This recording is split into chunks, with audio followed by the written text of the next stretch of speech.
या मा केरेक्टारनि मानसि आंनिख्रुइ नोंथांमोना बांसिन मिथिगौ मिथिबाय बिथांमोना गणेश कसारिया रामलीलानि मुङाव कृष्ण लीला जे खालामनो थाङोमोन रेकर्ड दंथ' जोंनाव दानो भाइरेल खालामनोबो हायो जोङो होमब्ला नोंथाङा मा बुङो होननानै हाग्रामाखौ सोंबा बियो मा होनगोन मिथिबाय होद जाम्बा आंहा बिहाव गैया बे आंनि बिहाव नङा होनगोन सावरि जोलाया बिलो मोनसेयावनो थाया बिलो सोलाय सोलाय बियो बारस्लायबाय थायो आरो कास्टम बसुमतारी नामा कास्टम बसुमतारीयाबो माथो सिंखावरि जोलासो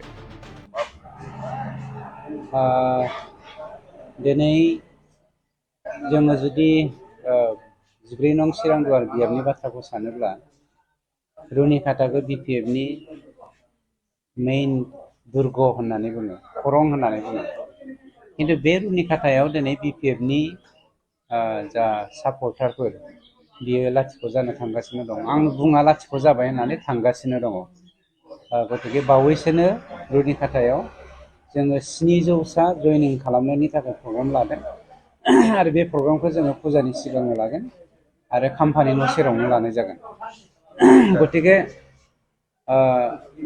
दिनैनि समाजाव सान्ति आरो जौगालु बे बाथ्राखौ लानानै 21st सेन्चुरिनि सुबुं हिसाबै गासैबो लुबैयो जाय असान्तिनि राजा हाग्रामा महिलारि आरो बिनि सान्थ्रि गाहाय खाम्फा बरगयारि बिथांमोननि दैदेननायाव जाबायदि माने पलिटिकेलि लाभालाभनि थाखाय सोरबा सोरबाया ब्लाडसेड लाबोदोंमोन कनफ्लिक्ट लाबोदोंमोन बेफोरनिफ्राय उद्रायनाय मोननानै मानब गेदेर प्रमद बर' बिथांनि दैदेननायाव इउपिपिएल दोलोनि जा खुंथाय राहा खान्थि बेखौ मोजां मोननानै दिनै दोलै नोगोरै फैगासिनो दं अबयसे हाग्रामाया दा मोनसे जयनिं प्रग्राम देखायगासिनो दङ मोनसे समाव बिपिएफखौ गिनानै बिटिसिनि मानसिफ्रा बिपिएफखौनो सापर्ट होजोबखादोंमोन गतिके बै बिपिएफआनो बिपिएफआव जयनिं जानायनि खुनु मिनिं गैया बेखौ जोङो प्रमान होनो हायो मैया बाक्सानाव उदालगुरियाव मोनसे जायगायाव जयनिंनि मोनसे माबा हगारदों नोंथांमोननि मिडियानिफ्रायनो भिडिअ हगारदों आसामिसना মই বিপিএফ আছিলোঁ মাজতে অলপমান মানে মিটিঙে কামে ওলাবলৈ সক্ষম হোৱা নাছিলোঁ অসুবিধা থকাৰ কাৰণে আকৌ এবাৰ আজি মই বিপিএফত জইন হলোঁ होननानै আকৌ एबार आरोबाव खेबसेबाव बिपिएफआवनो दंखायोमोन माने मानसिफोरखौ देखायनो थाखाय बिपिएफआवनो जइन जाफिनदों होननानै लासिं सिं बाथ्रा आरो नाथाय बिथांमोननि दैदेनगिरिफ्रा बुङो खाम्फा बरगयारि बिथाङाबो बुंदों बिथांमोननि जयनिं प्रग्रामावनो इउपिपिएलनि मानसिफ्रा मोना मोना थांनानै हर थांनानै बादा होयो बेसेबां जयनिं जानानै मोनसे खोन्थाखोनाय जेब्ला जोङो हाग्रानिफ्राय फैदोंमोन सिजफायार खालामनाय एकर्ड खालामनाय गासिखौबो माबानानै बे समाव नोंथांमोननि सांबादिकफ्रानो जोंखौ सोंदोंमोन जे नोंथांमोनखौ सोरबाया जर जबस्ति लाना फैदों नामा होननानै आं बहाय थोंजों फिननाय होदोंमोन मानसिखौ अन्थाइखौ थिखांना लाबोनो हागौ किन्तु मानसिखौ थिखांना लाबोनो हाया दिनै मानसि बे मानसिखौ जों खानानै दोननो हाया सोरबाया थांनो गोसो जादोंबा बे थांखागोन आरो सोरबाया थांनो गोसो जायाखैबा बेखौ हाजारखि नाजाबाबो बेखौ लांनो हाखाया गतिके गोसो जानाय मानसिया थांदों बिथांमोना लांनो हायैनि थाखाय मानसिफोरजों फुस्रायबाबो थांजायैनि थाखाय बे बाथ्राखौ बुंदों बेफोरथ' अनला ओंख्रियाव आगान थायै रावफोरसो गणेश कसारिया मा केरेक्टारनि मानसि आंनिख्रुइ नोंथांमोना बांसिन मिथिगौ मिथिबाय बिथांमोना गणेश कसारिया रामलीलानि मुङाव कृष्ण लीला जे खालामनो थाङोमोन रेकर्ड दंथ' जोंनाव दानो भाइरेल खालामनोबो हायो जोङो आरो बेफोरबायदि मानसिया बर' हारिनि बबे मोनसे गुदि बिजौखौ लानानै दिनै समाजनि बाथ्रा बुंनो फैदों जोङो मिथिया आं बेखौ पार्सनेलि एटेक खालामनो थाङाखैमोन जोङो गणेश कसारि बायदि जोङो कृष्ण लीला खालामनो थाङा नाटक खालामा बिथाङा जोंनि बर' लाइमोन सेंग्रा सिख्लाफोरखौ लानानै बहुत नाटक खालामबोबाय जौ लोङै लोङै गावनि चेम्बाराव सिन्थाय गावनि क्वार्टाराव सिन्थाय गाज्रि भाइरेल जानाया जोंनाव रेकर्ड दङ गतिके गाज्रि आखलनि मानसिफ्रा गाज्रि राव बुंनायखौ बर' समाजा बिटिआरनि समाजा खोनासङालै। दा खाम्फा बरगयारि बिथाङा नैबे फैबाय थानाय एमपि इलेक्सनाव बिपि दोलोनिफ्राय गावखौ गसंहोनानै खौरांगिरिफोरनि सिगाङाव माब्लाबा बुंनायखौ आं बिथांखौ देरहागोन ना जेनगोन बिथाङा? बिथांखौ गिबियाव आङो बेस्ट अफ लाक जासिग्रोबाय, गाहाम हामलायथि जासिग्रोबाय। इसोरा बिथांनि गाहाम देहा गुफुं देहाखौ जेब्लायबो नोजोर होबाय थाथों। बिथाङा सासे गाहाम बा मोजां बर' दैदेनगिरि। डेम'क्रेसियाव बयहाबो मोनथाय दङ राजखान्थि गेलेनो बा राजखान्थियाव बाहागो लानो। बिथांनि देरहासारनायखौ आंबो लुबैयो, देरहाथों। खिन्थु मोनसे खोन्थाया सैथो, बिपिएफआ दिनैनि दिनाव देरहानायनि लामायाव गैला।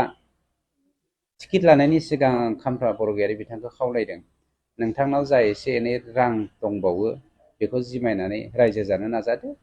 थाखाखौ गारनानै हाग्रामाजों बिट्रे दा खालामजा।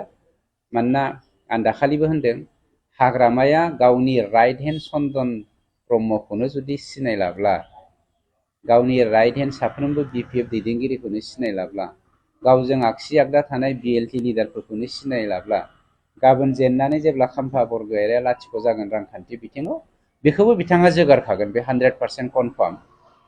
मानोना जिखुनु दाय, गावनि दायखौ एरायनो थाखाय जिखुनु माबाखौनो बियो माने रिपिट माबा गाज्रि मा होनो जोगारनो हायो।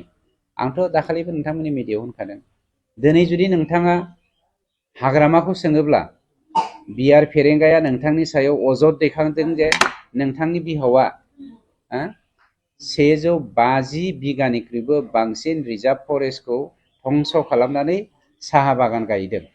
बे साहा बागान गायनाय नोंथांनि बिहावनि सायाव इउपिपिएल दोलोआ दिनै सरकारा एक्सन लानो नागिरगासिनो दङ।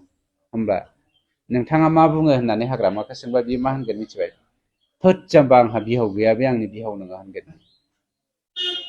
बे क्लियार।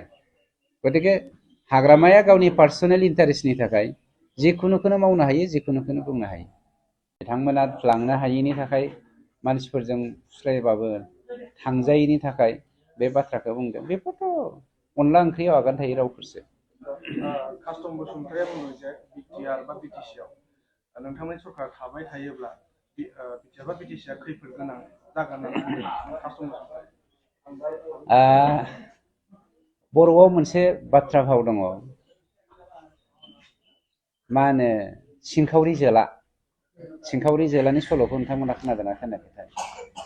सिंखावरि जोलाया बिलो मोनसेयावनो थाया, बिलो सोलाय सोलाय बियो बारस्लायबाय थायो। आरो कास्टम बसुमतारि नामा, कास्टम बसुमतारियाबो माथो सिंखावरि जोलासो। गतिके बेसेन गैयै बे सिंखावरि जोलानि रावखौ लानानै जोंनि बिटिसिनि मानसिफ्रा आबुं साबुं जानांगौनि गोनांथि गैया। समाज दानायाव आं नङा, आंखौथ' जेनेबा इउपिपिएल दोलोनि सासे दैदेनगिरि हिसाबै गुबुना गुबुन बाथ्रा बुंनानै माने बाहाना खालामदों होननानै बुंनो हागौ। खिन्थु बिसेस भाबे इन्टेलेक्सुवेलि स्टाडि खालामबाय। मोनसे समाव हाग्रामानि दैदेननायाव जौ जुवा ड्राग्स मेला 365 सानाव 365 मेला जायोमोन। 365 सानाव 365 जोंनि सेंग्रा सिख्लाफोरनि जिउआ बरबाद जानायखौ जों रेकर्ड दङ जोंनाव। गतिके दिनैनि सम आरो आगोलनि सम बेसेबां माने अख्रां आरो हाजों सोमोन्दो दङ, डिफारेन्स माने फारागथाय दङ। बेखौथ' जों बुंनांगौनि गोनांथि गैया, बेखौ समाजानो मिथिखादों। गतिके बिथांमोना हाजारखि कमप्लेन खालामदों, जोंनि सायाव प्रपागान्डा खालामदों, बिसोरनि प्रपेगेसना समाजनि गोरबोआवहाय थावरि गैलिया। मोनसे खोथा कास्टम बसुमतारिया बुंदों जे इन्डियानि सिराजफोर बा सोद्रोमाफोरखौ लोगोसे माखासे बिटिसिनि लाइमोनफोरखौ नोंथांमोननि सरकारा साख्रि होनो हायाखै होनना बुंदों दिनैसिमाव। आं एनडिपि होननानै डाइरेक्ट बुंनो नागिरा। गासिबो ग्रेजुवेलि जालांगोन।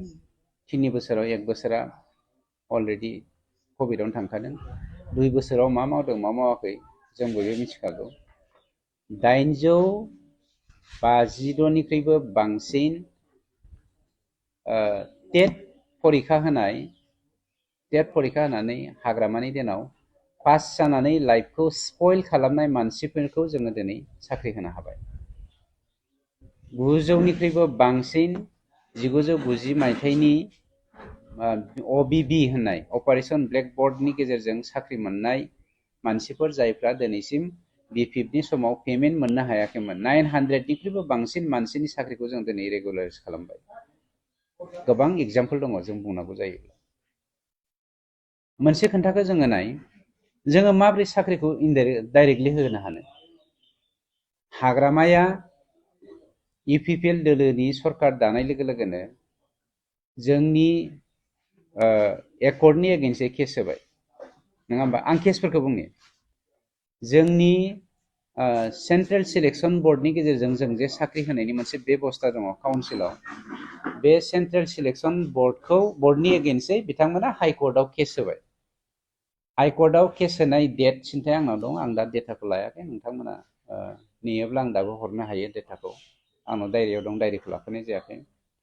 थांनाय जुन मासाव जोङो केसआव हाइकर्टआव देरहानो हाबाय। दा जोङो सेन्ट्रेल सिलेक्सन बर्डखौ दानो थांगासिनो दङ, मानोना बेखौ दाखांबासो जों साख्रिखौ होनो हागोन। जोंनियाव 1100 पस्ट खालि दङ। 1100 पस्ट खालियावहाय मुंख्लं फेमिलिनो बेसेबां पार्सेन्ट जोङो होनो हागोन, जोंनि एक्स NDB वार्कारफोरनो बेसेबां जोङो पार्सेन्ट होनो हागोन, एक्स आबसु वार्कारफोरनो लेखा गोनां सेंग्रा सिख्लाफोरनो बेसेबां पार्सेन्ट होनो हागोन, बेखौ जोङो दा स्टाडि खालामगासिनो दं। हाग्रामाया गावसोरनो साख्रि दाहोनो हाथों होननानै केसबो होगोन आरो जोंखौ साख्रि होनो हायाखै होननानैबो बुंगोन। आं दहायनो बुंखांबाय, माने सिंखावरि जोलाया बेसेन गैया। बेयो जो नागिरनानै जेरै सिंखावरि जोलाया बिलो सोलायबाय थायो, थिग बेफोरबायदिनो कास्टमनि केरेक्टार, बियो कास्टमार नागिरना गाव कास्टमार हिसाबै माने दिनै माने मोनसे हालामनिफ्राय मोनसे हालाम माने पार्टि सोलाय सोलाय दिनै समाजखौ गुबुंले खालामनो नागिरदों। गतिके मोनसे खोन्थाया स्पस्ट, 900निख्रुइबो बांसिन जोंनाव मा होनो गावबुरा पस्ट दङ। बे गावबुरा पस्टखौ सरकारि खालामनो जों नाजागासिनो दङ। दाखालि 11टा केसखौ जोङो हाइकर्टआव देरहाबाय Bpfनि एगेन्स्टै, दा आरो मोनथाम बिथांमोना केस होबावदों। अब्लाबो बे मोनथामखौबो जों बावैसोनो देरहानो थांगासिनो दङ आरो गावबुरा 900 पस्टखौबो जों दा क्लियार खालामनो थांगासिनो दङ। गतिके रायजो राजाफ्रा बेखौ मिथिया, बेखौ जों दिनै फकास खालामदों। दिनैनि दिनाव UPPL दोलोआ साख्रि होनो हायैनि गुबै जाहोनानो जादों हाग्रामाया साख्रि होनो दाहाथों, जोंनि सेंग्रा सिख्लाफ्रा बेखारैनो थाथों होननानै हाइकर्टआव। गाव गावनि देहाखौ गोग्गो आरो गोख्रों खालामनो गोसो गुदुं लाइमोन एबा सुबुंफोरनि थाखाय मोजां खौरां। क'क्राझार सोहोरनि खोदोमथलायाव लानानै फैदों फिट सिटी मुंनि मोनसे जिम सेन्टार। सोरांस्रि नार्जारिनि गोदानै बेखेवजानाय फिट सिटी मुंनि जिम सेन्टाराव फैनानै नोंथाङा नोंथांनि देहाखौ गोग्गो आरो गोख्रों खालामना लादो। अब्ला मानोथो गोबाव खालामखो? नोंथाङा थाबैनो फिट सिटीआव एडमिसन लाहैदो। आबुंसिनै मिन्थिनो थाखाय 7896710934 नङाब्ला 9706677961 मबाइल नम्बराव कल खालामनो हागोन।